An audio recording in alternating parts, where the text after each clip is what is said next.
Hello and welcome. My name is Vanessa Ortali. I am the founder of the Ladies Community and Heart and Mind Talks. And today I present to you another interview for the One Online Summit, where we're focusing on one with purpose, one with self, and one with others. And today I have an exciting conversation with Dr. Laura, who is a naturopathic doctor with a focus on hormones. And so this conversation is for you ladies out there. We're going to be chatting hormones, how to feel your best, so that you can better understand your body, so that you can better perform, better connect with yourself, so that you're able to pursue your purpose, so that you're able to connect with others. Because if you don't feel your best, you're not going to be able to show up at your best in every day and every moment. So thank you, Dr. Laura, for being with us here today. I'm so excited to be here and on this amazing chat. Awesome. So we don't talk about this too often because Dr. Laura and I have done work personally together. I've been to her to get all my hormones tested, and she has actually spoken a few times within the ladies community. So I want to start with a conversation that we don't usually have. I want to talk about your story and how you came to this knowledge and why you wanted this to be your career and your purpose, and how this and what you're doing is actually fulfilling your purpose right now. I love that question. Yes. And that actually is a lot of where I get my fueled passion. It is because I'm living my purpose. So if we just take a kind of a time travel back into my early 20s, I thought my health, and I felt like my health was actually in a really good place. I did suffer from migraines, usual PMS type things, but I thought that was pretty normal. I was working full time, but then it was when I got some skin issues that I had to put the brakes on and say, hang on a second. What I was dealing with was adult acne, or acne out of nowhere. And I really had to take a deep dive and say, okay, what's going on? You know, I needed to maybe do something on top of my skin. I spent way too much money at Sephora looking for an outside solution to what was actually an internal imbalance. Can I ask a question in that? Because do you find that most people come to you when they only see the differences on the outside, or are people starting to become more aware and coming to you when they're feeling things internally? Actually, both. I think it's moving towards, it's moving towards more internalizing. Hey, do I feel my best? But the aesthetic or the things we can see are obviously going to be more of a pain point for a lot of us. Yeah, understandable completely. Yeah. And that's really what pushed me to take action. Was the migraines were fine, the PMS I could just deal with, or I thought I could deal with, but the skin, everyone saw that, and I felt it was a reflection of something that had gone, like I mentioned, off balance. So I went down this rabbit hole of months and months, almost a year, of trying to figure things out on my own with no success. I finally stumbled across a naturopathic doctor, which I did not know what that was at the time. Long story short, and for those that don't know what we do, it's taking a natural approach to a root cause. What's going on in the inside? Why do you have acne? Why do you have headaches? And I saw a naturopath, and we cleansed my liver. We did a bit of a detox. We changed my diet. She gave me some supplements, and my skin was clear. So I was shocked and ecstatic. But then I thought to myself, wait a minute, more women and men, but mainly women, at least from my point of view, need to know that this solution exists. They need to know that feeling okay or fine is not optimal, and that there might be something else underlaying hormones or a change in diet or what have you that might be keeping them and keeping me from living my best life. So when I cleared my skin, I was ecstatic, but the fact that my migraines went away, I had more energy, I was just sure of myself that I had to share this with other people. So I went back to school, and here we are. I became a naturopathic doctor. Very cool. Let's debunk some myths right now that people are sitting in. Because like you said, oh, I can deal with my PMS, I can deal with my migraines. What are some common things that people are living with daily that they shouldn't be living with and they can actually fix? Absolutely. And let me first start by saying from a medical standpoint, PMS or premenstrual syndrome or symptoms the week before our period are common, but they are not normal. So a lot of people don't like hearing that because they said, well, my mom told me cramps are normal or mood swings are normal. Everyone has them. they're actually not normal. They're a sign that, there is something out of balance. So when I talk to women and I say, hey, how do you feel the week before your period? If those symptoms are affecting the way you act, your relationships, your energy levels, your ability to work out, your mood, if those are affected, then definitely those need to be addressed, because I don't want someone living a completely different life for 3 weeks out of the month or 2 weeks, and the other 2 or 1 are kind of an out of body, not your norm experience, because that's just not fair to us women. We need to have that consistency that we deserve to be at our best whenever we need to be. And that's actually why I went to Dr. Laura originally, was for my PMS symptoms. Because, we're going to get right into all this, but, my boobs hurt 2 weeks before. I was so bloated, and to the point where I didn't even like wearing tight pants or like a dress or something tight. And I'm like, I should not have to worry about what clothes I'm wearing for 2 weeks out of the month. And I went to Dr. Laura. We did the hormone test, and the coolest things about my work with you is that I better understood my body and what I needed to heal and to nourish. And it's such a custom thing, like knowing where you're at as a benchmark and then what to do from there, I think is such an empowering place, because now I'm at a place where, because I was able to balance out most things with you, I know right away when things are off. So I'm like, oh, I'm a little bloated, or, oh, like even a couple of weeks ago, I got a little rosacea on my cheeks, and I was like, I think I've been more stressed. And so I monitored myself, and then it started to go away. So you just start to build this relationship with your body that it's just giving you signs all the time. And then you kind of act on those. Agreed. And being one step ahead and understanding what is my norm, or what is my balance point. And also, as women, hormones are so many pieces of the puzzle. It's unfair to simplify it and oversimplify it and say it's just one hormone or it's just this hormone. There's such an interplay, a web of things balanced and feeding off of one another. So, having that customized look at what's going on in your body can really open the window to a lot of women feeling their best faster. Yeah. And I want to also address a myth that some people have when they're working through this. A lot of questions that I've even been asked is, oh, that's great. When you went to go see Dr. Laura, does that mean that now you're on all of these medications or natural supplements for years and you have to stay on them? And the answer was no, right? You want people to, you want to recalibrate and balance people out so that they're not having to take supplements and things on a long-term basis. Exactly. And supplements are just that. They are supplemental, with a couple of exceptions. Like, here we are in Canada, the northern part of the world. Vitamin D might be helpful for some of us for mood and hormone balance if we're low. Some people, they need that probiotic or that extra bit of gut support if they travel a lot or things like that. But supplements are really, like you said, exactly right, to recalibrate the body. And hey, I'm the first to admit, my stress level doesn't go from 10 to 0 and I can just coast all day. I have a lot going on, and a lot of women can relate to that. So sometimes additional energy or stress support to help keep us at our best it is actually a very beneficial thing, but it's always on top of a very solid foundation of diet, lifestyle, sleep support, stress support, all those pillars, I guess you could say. Let's talk quickly about stress, since we brought it up, before we go into hormones. If people are feeling overly stressed, they have a stressful job, and or they're just going through some tough times right now, what are some things they can do to manage their stress naturally and lifestyle wise? That is such a key piece at balancing hormones or not. Stress management is a word that's thrown around a lot, and a lot of people don't know what that actually entails.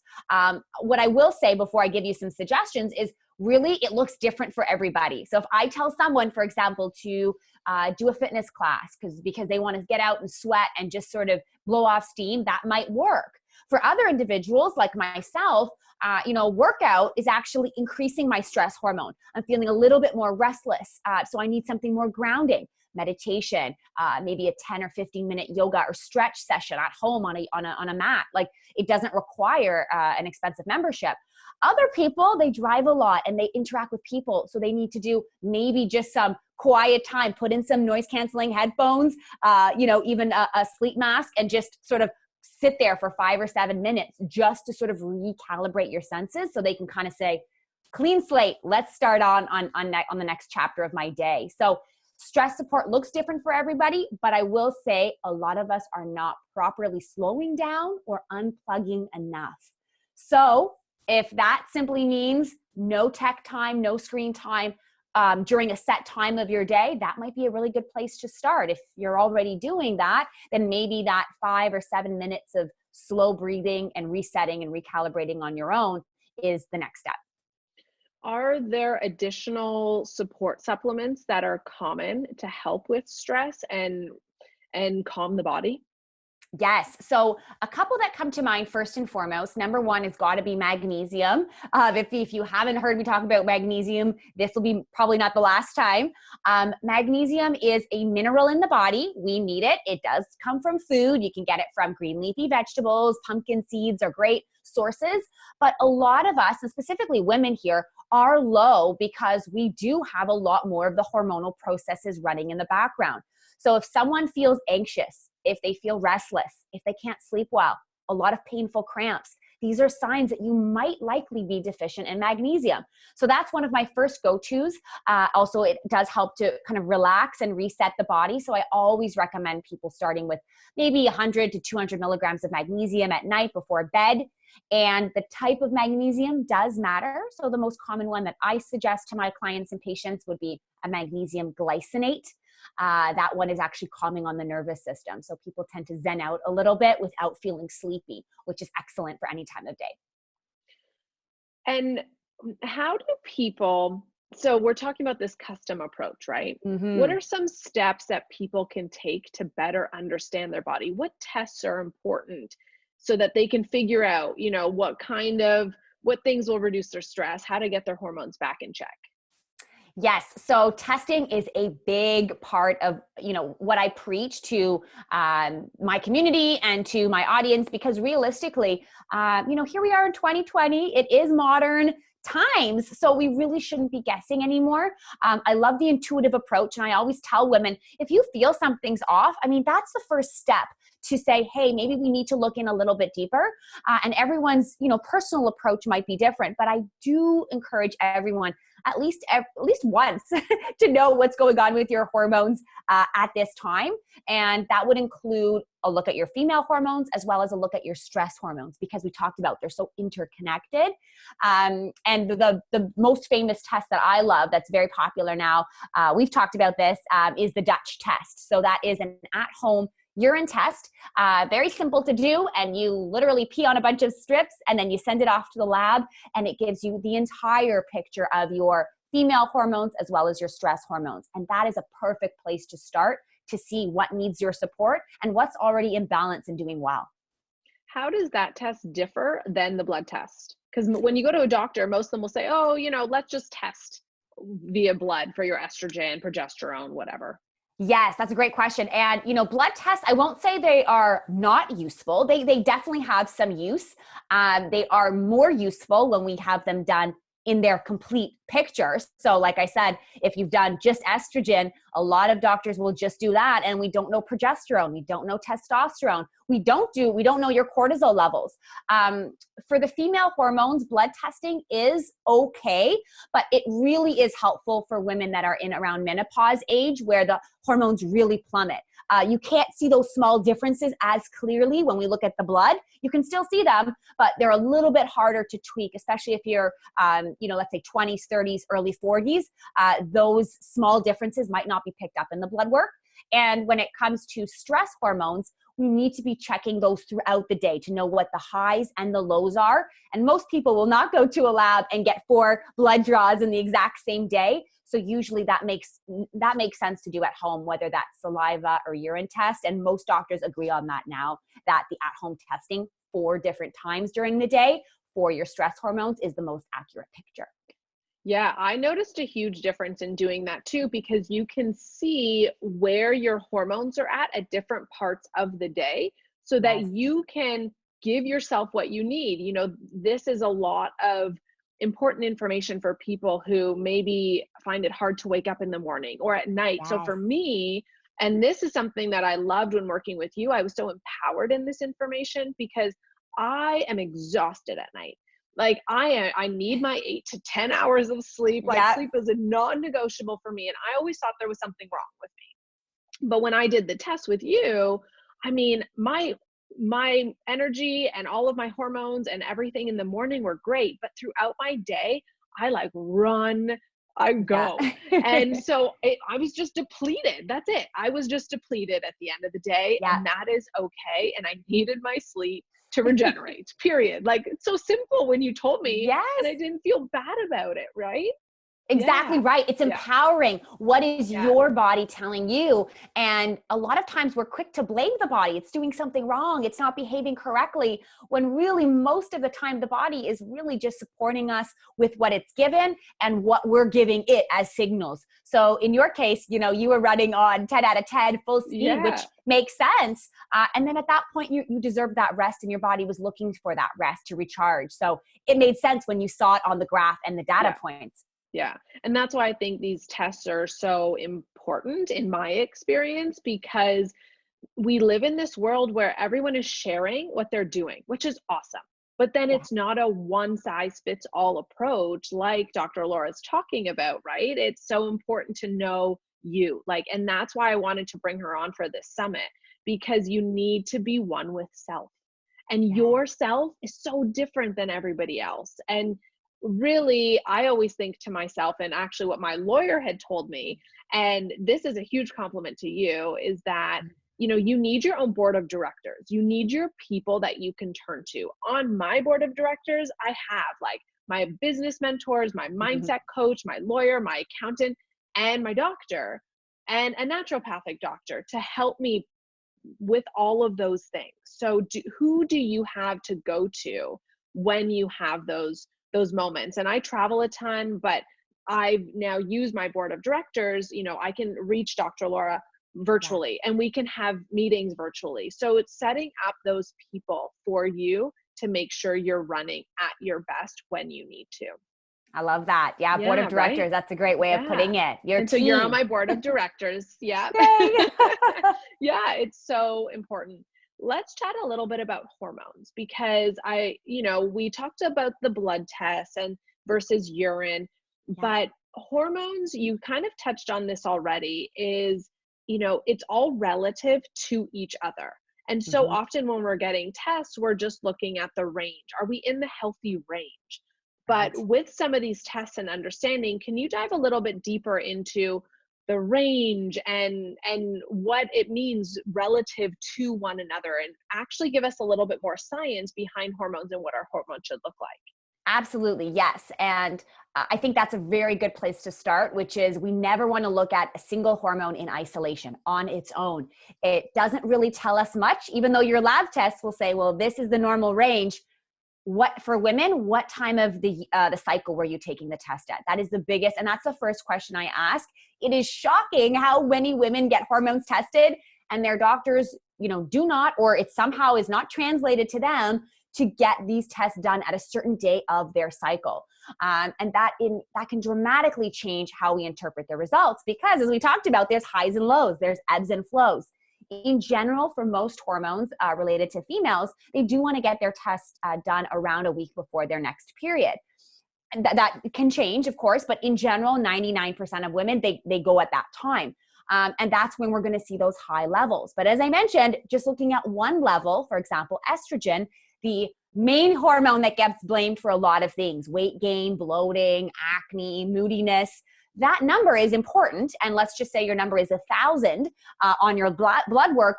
That might be normal, but if your progesterone is 1, right? If that number is 1, again, that might be normal. It might be on the low end of normal. That's a huge gap. And your doctor might not even flag that and say, well, progesterone's normal. It's still within normal range. And so is my estrogen. But it's that gap that women feel the imbalance. They feel more anxious. They feel more down. They don't feel as motivated. And these are definite things because of that imbalance. That's what I mean by relative imbalance. Both numbers or all of your hormones could come back, in theory, within normal range. There's going to be no red flag. Your doctor's not going to call you back saying anything was out of balance, but there is still a relative imbalance. And that's where the work needs to be done to lessen that gap so you can feel more yourself. What are some symptoms that women might be feeling if there is an imbalance in their body? So depending on which way the imbalance is, sometimes like I said, it's just too much estrogen. Other times it's normal levels, just low progesterone and high normal estrogen. Common symptoms would be those PMS symptoms we spoke about: bloating, weight gain, mood changes, lower libido, craving specifically for sugar, sweets, carbs, and unfortunately acne as well, right? Those flare-ups around that time. But the biggest changes for a lot of women is bloating, fatigue, and acne, skin issues. So those tend to flare up as early as 2 weeks before their next period, which if we do the math on that, that means 2 weeks out of every 4 weeks is spent uncomfortable. And we can balance that out. It's not a life sentence. What are some of the first steps we can take to get a hold of our hormones? We've talked about the testing. And then what? I'm sure people are listening and they're thinking, okay, this is great. Like, what do I do? So Right. what are some of those steps that we can take to get that fixed? Yes. So first, of course, is the testing to get those results. But even if you're in the interim process, you're waiting for your results, or you're looking for a local naturopathic doctor, that process is starting. I hope people kind of have the wheels turning. Like, is this me? Is this something I'm looking for? I hope they want that piece of their puzzle to be in place. But in the meantime, if we don't have results yet, I always recommend starting with the foundations, and that's what we were speaking about earlier. So diet is a big factor when it comes to hormones. Specifically for women, I always recommend, if you feel there's a hormone imbalance, considering a dairy-free approach. If you're not doing dairy-free, in Canada, most of North America, dairy can be really problematic for a lot of women. It throws off our estrogen levels. It makes us feel more bloated, inflamed, puffy. It can even throw off things like mood, but definitely those physical effects, including acne, can all be reduced to some extent with dairy-free approach. Now, you might have already done dairy-free. Maybe you're sometimes dairy-free, sometimes not. I encourage women to explore being really committed to doing at least 1 or 2 months of dairy-free to see how their body responds. And for most women, that's 2 full cycles to see how their hormones adjust accordingly. And again, it doesn't cost anything. It just means you're going to change some of your behaviors. And that's a really great approach. Another diet change that I recommend is eating more cruciferous veggies. Cruciferous veggies are those broccolis, kale, cauliflowers, always cooked. If you have digestive issues, always make sure they're warmed, cooked, sauteed, steamed, and eating them in small portions if, again, you have gut issues. But these are great estrogen detoxifiers, hormone balancers. And these are things that cost pennies really to add to your routine. And they won't harm you if you don't know which way your hormones are rolling. They actually help to balance things out as we're waiting for those specific results. So you mentioned the word detox. What? And this is really trendy right now too. Everyone's on cleanses and detoxes. What is a detox? What is a cleanse? And is it right for everyone? Yes. So that's a really good distinction. So a detox is actually, yes, it gets thrown around a lot. That word is very trendy. A detox or detoxification is actually a physiologic process or a human process in our body. Our liver does most of that work. It's happening all day, every day. It's literally just taking out the waste products from our environment, from our food, things we breathe in, drugs, etc., that make it our way into our body, and it just flushes them out. It's kind of like the garbage disposal recycling plant. That is always happening. But for a lot of us, specifically women that have been on the pill, frequent antibiotics, maybe have some other gut issues going on, traveling, things have never been 100% balanced, then I definitely recommend to really focus on resetting the detox process in the body. And I do have a 21-day program that I do myself personally, but also I guide a lot of my patients through that because that's going to help to reset and recharge your liver's detoxification process. What that means for women in general is much more balanced hormones, because if the detox pathways are blocked or slowed down because of other stuff in our environment, our hormones can't leave the body. Remember, the liver is the main highway for hormones to leave and constantly be recycled. And if the liver is blocked or slowed down, it makes sense, right? They're not leaving the system. And then that's where we get this recycling happening, which tends to result in women feeling every single month the same hormone symptoms, the same issues that they're trying to rebalance. So if we don't work on the liver, then we're not opening that pathway to allow things to naturally leave the body. So is that the same as a cleanse? So yeah. That is a great question, because cleanse is not the same at all, but they get used interchangeably. A cleanse is more of a digestive. Think about juice cleanse. A lot of people know about that. You're drinking juice for a while, waters, apple cider vinegars. People are very familiar with that juice cleanse idea, and it's literally just flushing out your system. So I tell my patients, if you're on a cleanse, you usually want to be by a bathroom or, taking it super easy, because we're flushing out the system. A detox is just naturally supporting your liver, giving your body some extra vitamins, extra nutrients to help your liver do its job. It's not increasing your body's ability to run to the washroom. So you should feel a little bit more comfortable on a detox. A cleanse can be helpful, but that needs to be done, I always recommend, with someone that understands a cleanse, because you're flushing everything out, and usually you're going very low calorie to allow those liquids to pass through. And you want to make sure you're not throwing any other hormones off in the process. So if I'm hearing you correctly, the cleanse is more for digestive. So if you're having digestive problems, you may want to go a cleanse route with support from, someone who knows what they're doing. And Yes. then the detox is linked to hormones because of your liver. Exactly. That's exactly right. Okay. Yes. Okay. Yes. Okay. And how often should you be doing these things? So traditionally, in like Eastern philosophy, Eastern parts of the world, this seasonal approach is always good. 1 week, 3 days, whatever the case may be, almost every season. And here in North America, we're lucky to have 4 seasons. It's a nice checkpoint for you to consider, okay, I'm going to do a week of cleaning up my diet every quarter, right? 4 times a year. For some people, that might not be feasible for them. And I always recommend considering a spring and a fall reset. Again, that could be 1 week on either side. In my case, I do 21 days, spring and fall, to reset. And again, the reason for that timing is also the weather is a little bit more temperate. It's more balanced. Freezing cold. Winters are hard on our digestive systems. We want the body to be a little bit more receptive to the detox and the changes in diet. So fall or spring, or once every 4 or 3 months is ideal. It depends that approach for you. And if you're going to feel more stressed when doing it, I do not recommend you do it. I recommend you consider getting all of your ducks in a row so you're ready to go, and don't bite off more than you can chew, so that your body's in balance while you're resetting. So tell me more about this 21-day detox. And what are the elements within this that support the liver and support the body? Yes. So actually the 21-day detox is based on what I had done with my naturopath, about 15 years ago, to clean my skin or clear my skin and my acne.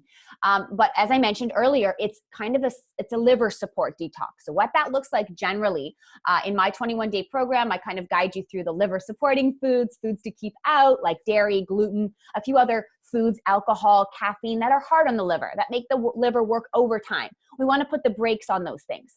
But in the detox program, I also talk about some supplements to support the liver, one of which is a detox-specific protein powder. So it's literally all of the protein you need for breakfast or an after-workout snack or another meal, and you're getting all of your vitamins that you need. So some antioxidants, all the B vitamins for stress, all your magnesium, turmeric, all the amazing goodness that we've probably all heard, all in one place.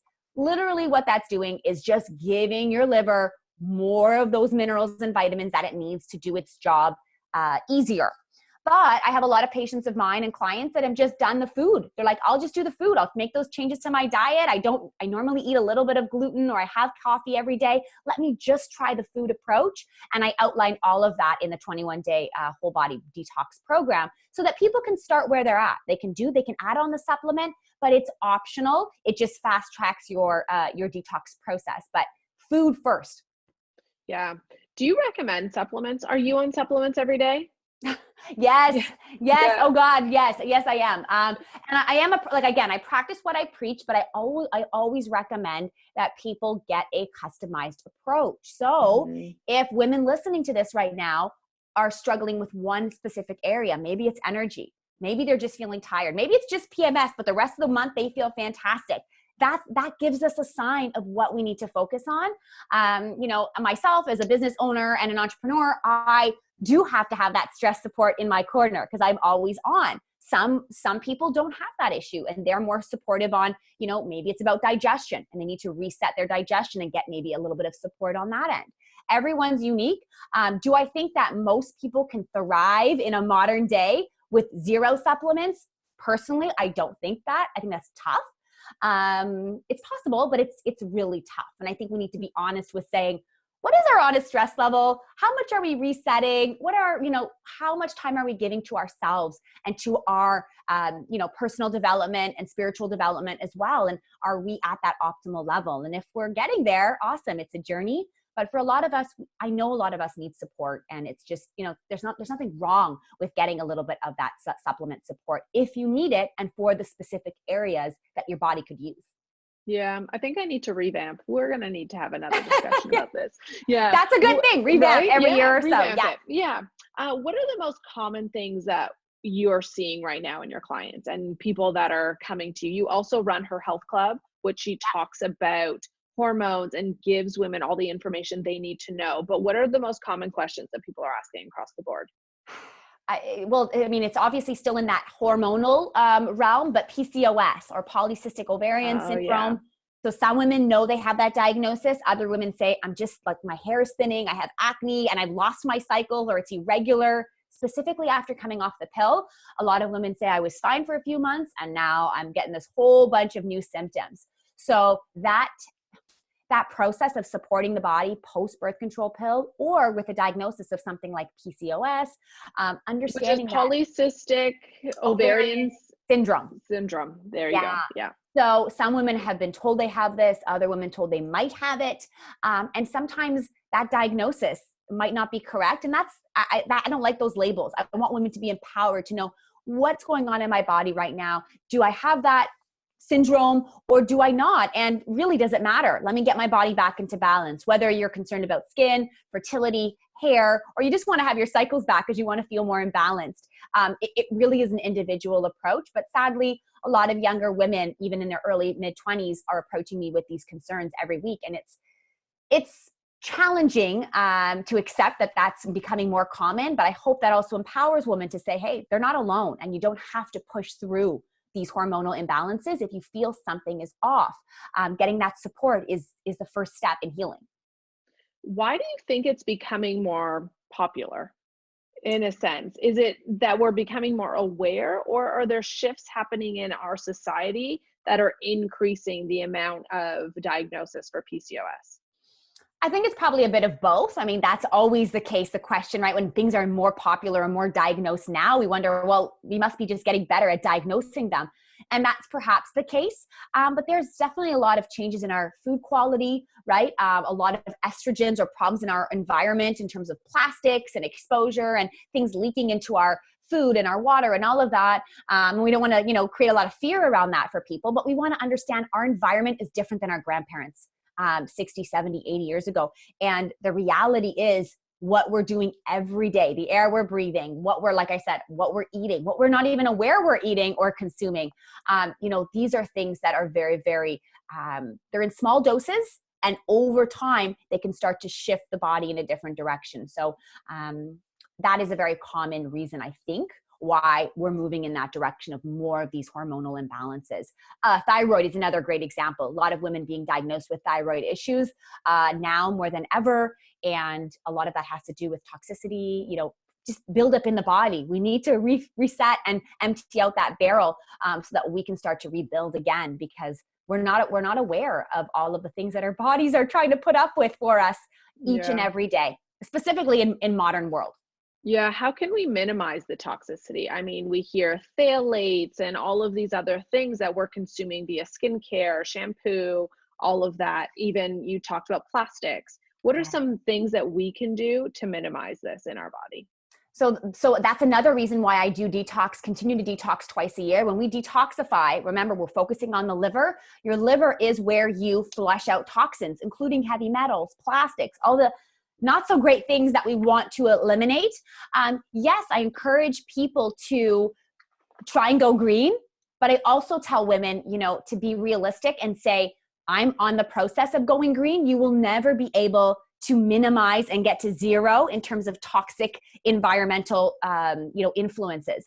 That will never be zero. We're always breathing in air. We're walking. I live in Toronto, and, you're walking through the streets and there's brake fumes and everything. Like, you don't realize. So resetting once, even twice a year is a great way.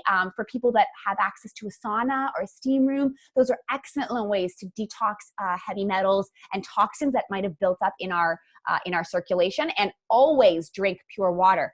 We can control the quality of water. Always try and consume the cleanest, purest water you can afford, at home filter, on the go filter, to try and minimize our plastic exposure as well.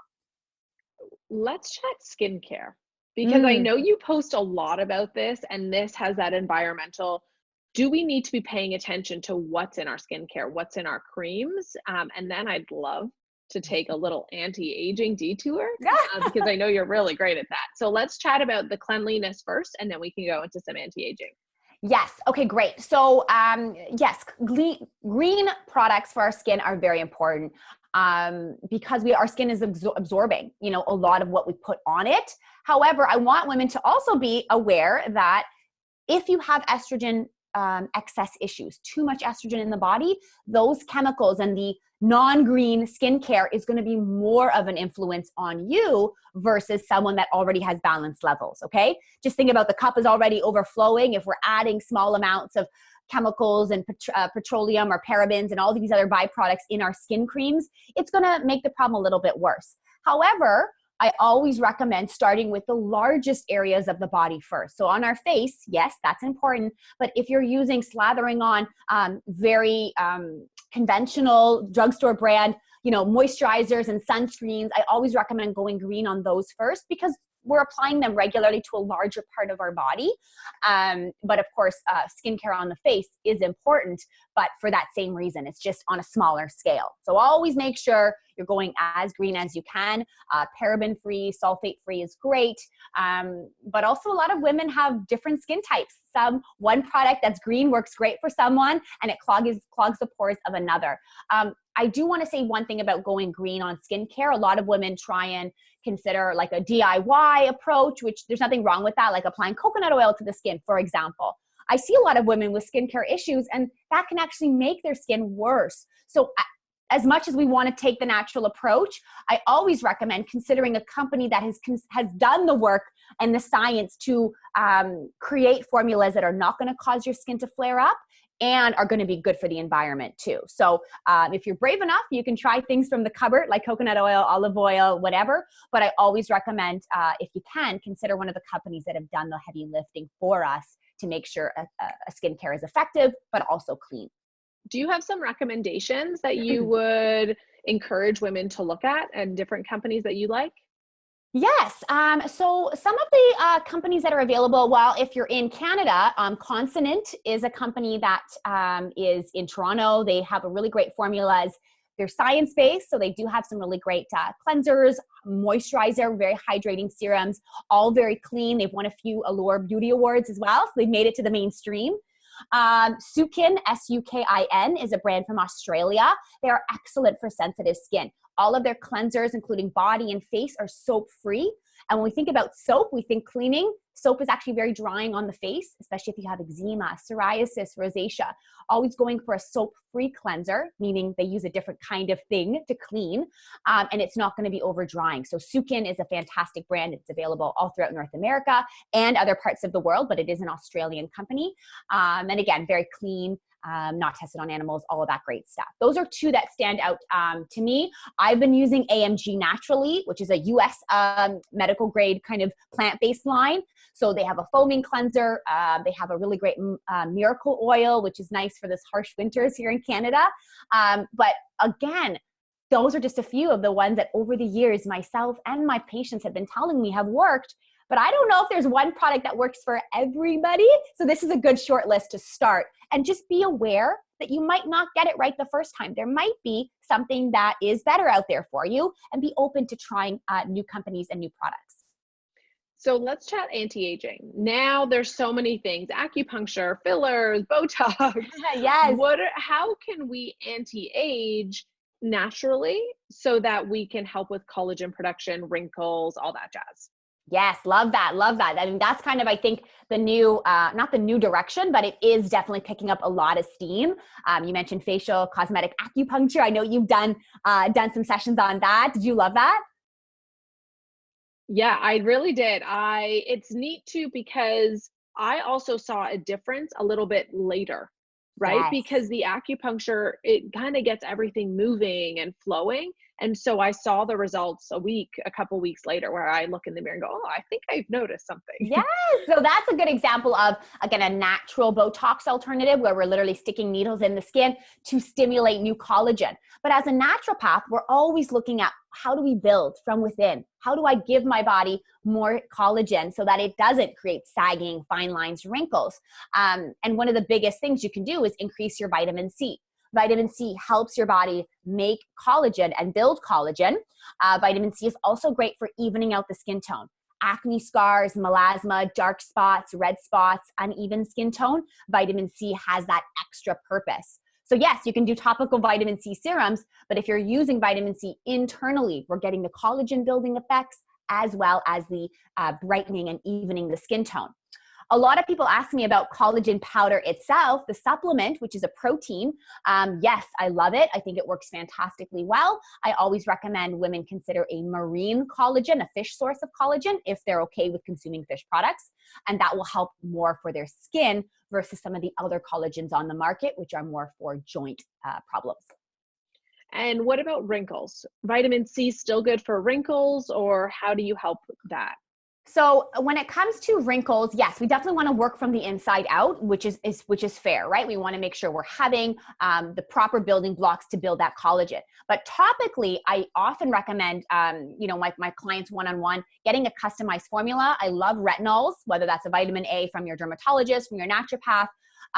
Stuff over the counter is usually a little bit weaker, but it's still excellent unless you have really sensitive skin. And after the age of 30, really, most women should be on some retinol at night for overall anti-aging prevention and maintenance. So that's just in general, a general rule of thumb. And then in terms of wrinkles, a little bit more in depth, yeah, you might want to consider like a topical tool. So I'm using the Zip Beauty device. I'm not sure if you've seen me use that. I did, yeah. And I was thinking, what is this thing? She's guiding it along her face. So it's kind of like, many of us have heard of like a microcurrent, right? Those microcurrent facials where there's a wand and it's kind of stimulating your muscle. It's like literally you're going to the gym for your face muscles. A lot of women love that as their face starts to sort of, gravity takes a hold and their muscles just lose that same volume, right? Think about it, at the gym, we build muscle, we get a little bit of extra size. We want that in our face because that keeps our skin nice and tight underneath, right? The muscles are more firm and developed. So this is a device that's at home. It's literally like a workout for your face. You apply some gel and it's fantastic. But this is kind of where modern anti-aging from a natural approach is going. Even if you decide to get Botox and fillers, you can still do these treatments to space out your need for those dermatological, injections, shall we say. So if you can spread out those injections or prevent or delay them from happening, a lot of women tell me, I'm open to, delaying, or I'm open to maybe having something else in my routine, or some women just don't want to go that route at all. Either way, there's so many things along the way that we can do to help that anti-aging naturally, even if you decide to do fillers or injections later. Would the Zip still be similar to those rollers that people are using on their face? So the jade rollers are more depuffing the skin, working on lymphatic drainage. The Zip is actually stimulating your muscles and your skin itself. So it's actually giving you younger looking skin and better muscles with every use. So it is a little bit more, it definitely gets in there. It's not just a massager. It's actually stimulating the skin and the cells within the face. And if people did want to go the route of injections, Yeah. are there injections that are better? and safer for the body? Well, a lot of the trends now is moving towards PRP or platelet-rich plasma. So you've seen maybe those vampire facials or things like that.